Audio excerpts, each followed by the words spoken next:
शैतान उन मसीहों से नहीं डरता जो परमेश्वर से अपने समस्याओं को ठीक करने के लिए दुआ करते हैं, बल्कि वो उन विश्वासियों से डरता है जो पहचानते हैं कि वो प्रभु में कौन है।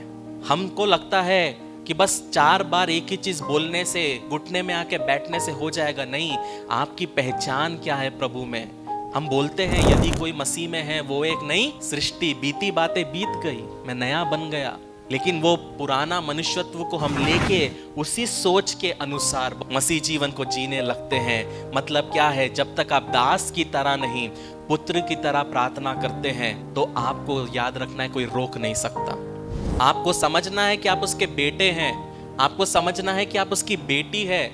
आप जब अपने पिता से कुछ मांगते हैं तो पिता से भीख नहीं मांगते, पिता को बोलते मेरे को चाहिए, क्योंकि वो आपका पिता है। वो हक के साथ परमेश्वर से दुआ करना जरूरी है। भले हम उसके सेवक हैं भले, लेकिन इसका मतलब ये नहीं है कि जिंदगी में जो भी प्रॉब्लम आए हम हमेशा सिर्फ ये सोचे कि मुझे मांगना है, बल्कि हमें क्या करना है, उसके सामने पुत्र के जैसे जाना है। क्योंकि जब आप उसके सामने जाते हैं संकट के साथ नहीं, बल्कि वाचा के साथ, कि प्रभु ये वाचा तूने मुझे दी है कि मैं तेरे अनुग्रह के सिंहासन के सामने आ सकता हूं, तो पहाड़ भी हिल जाता है।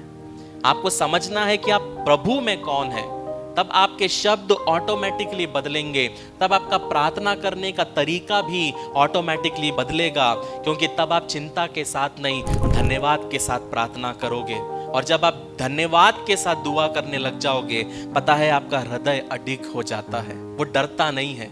मतलब क्या है प्रियो, पहली कलीसिया के ऊपर जब प्रॉब्लम्स आती थी, जब स्तीफानुस को वो मार रहे थे, उसने भय से दुआ नहीं किया, उसने प्रकाशन से दुआ किया कि हे प्रभु ये पाप उन पर मत लगाना। क्योंकि उसने जो दुआ किया वो मनुष्य का नहीं था, वो परमेश्वर के राज्य का दुआ था।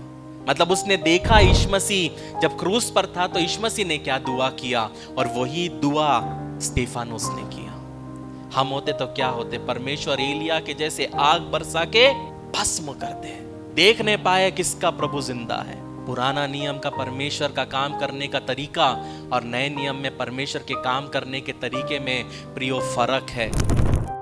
अगर आप एक मसीही जीवन साथी ढूंढ रहे हैं तो आज ही डाउनलोड करें मसीही साथी ऐप।